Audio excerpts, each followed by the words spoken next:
Radius. Radius is the lateral bone of the forearm, homologous with the tibia of lower arm. It has upper end, lower end, and shaft. Upper end, disc-shaped head. Lower end, styloid process. At the lower end, anterior surface is in the form of thick prominent ridge, while posterior surface of lower end presents 4 grooves for extensor tendon.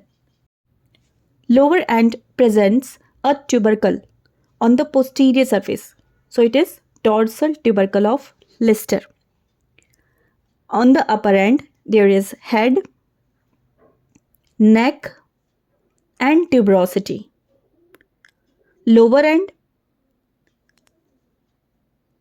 there is anterior surface, posterior surface, and on the posterior surface, there is dorsal tubercle of Lister.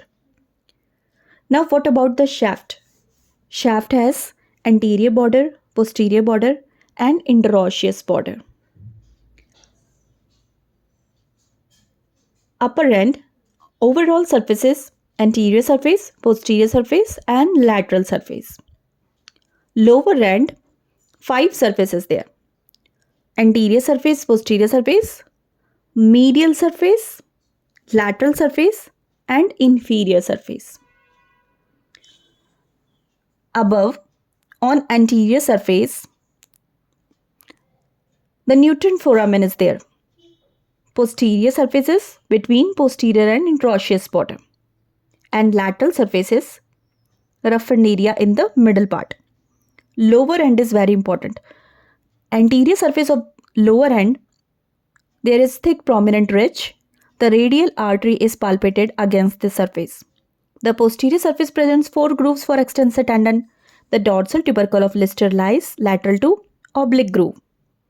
Medial surface is occupied by ulnar notch for the head of the ulna. Lateral surface is prolonged downwards to form the styloid process. Lateral surface, lower end of the radius, prolonged downwards to form styloid process. Inferior surface bears a triangular area for the scaphoid bone and medial quadrangular area for lunate bone.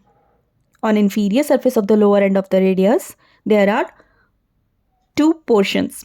One triangular area for scaphoid bone, one medial quadrangular area for lunate bone. The surface take parts in forming the wrist joint. Now the attachments. The biceps brachii is inserted into the rough posterior part of the radial tuberosity. The anterior part of the tuberosity is covered by bursa. Biceps brachii on radial tuberosity. The supinator is inserted into the upper part of the lateral surface. Supinator is present on the lateral surface. The pronator teres is inserted into the middle of the lateral surface. Upper part of the lateral surface, supinator, and pronator teres is inserted into the middle of the lateral surface. Brachioradialis. Brachioradialis is inserted into the lower part of the lateral surface just above the styloid process. Brachioradialis is inserted into the lowest part of the lateral surface just above the styloid process. Now the radial head of the flexor digitorum superficialis takes origin from the anterior oblique line and the upper part of the anterior border. Anterior oblique line, flexor digitorum superficialis. Flexor pollicis longus takes origin from the upper 2/3 of the anterior surface. Anterior surface of radius, upper 2/3 part, flexor pollicis longus. Where is pronator caudatus? Pronator caudatus is inserted into the lower part of the anterior surface and into the triangular area on the medial side of the lower end. The radial artery is palpated for radial pulse as it lies on the pronator caudatus. Okay. Abductor pollicis longus and extensor pollicis brevis arises from the posterior surface. Once again, abductor pollicis longus and extensor pollicis longus extensor pollicis brevis arises from the posterior surface. The quadrate ligament is attached on the medial part of the neck. Where is the quadrate ligament? On the medial part of the neck. Where is the oblique cord is attached? Oblique cord is attached on the medial side, just below the radial tuberosity. Articular capsule of the wrist joint is attached to the anterior and posterior margin of inferior articular surface. The articular disc of the inferior radioulnar joint attached to the lower border of ulnar notch. The extensor retinaculum is attached to the lower part of the sharp anterior border. Interosseous membrane is attached to the lower 3/4 of the interosseous border.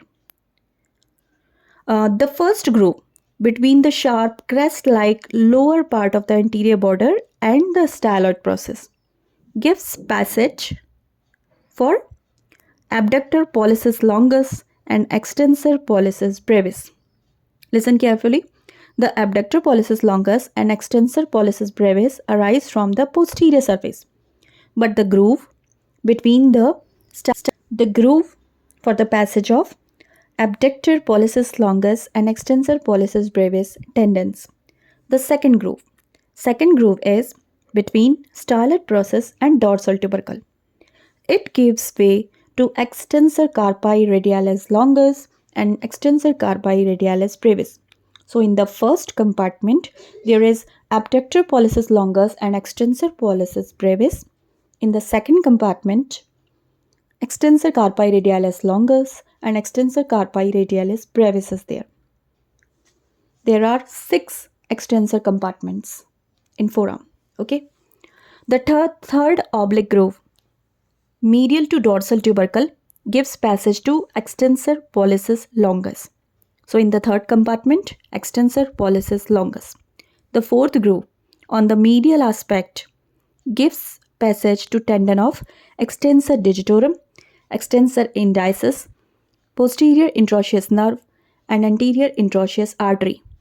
In the fourth extensor compartment, there are 4 structures: extensor digitorum, extensor indicis, posterior interosseous nerve and anterior interosseous artery. Okay. At the junction of the lower end of the radius and ulna, the tendon extensor digiti minimi is there. Lastly, in relation to ulna, between head and styloid process transverses the tendon of extensor carpi ulnaris. So the fifth extensor compartment for extensor digiti minimi, it is between radius and ulna. Fifth compartment, extensor digiti minimi, it is between radius and ulna. And sixth compartment for extensor carpi ulnaris. So these are the 6 compartment under extensor retinaculum of the wrist, 4 in relation with radius, 5th at the junction of radius and ulna, and 6th on the ulna itself, okay, between its head and styloid process.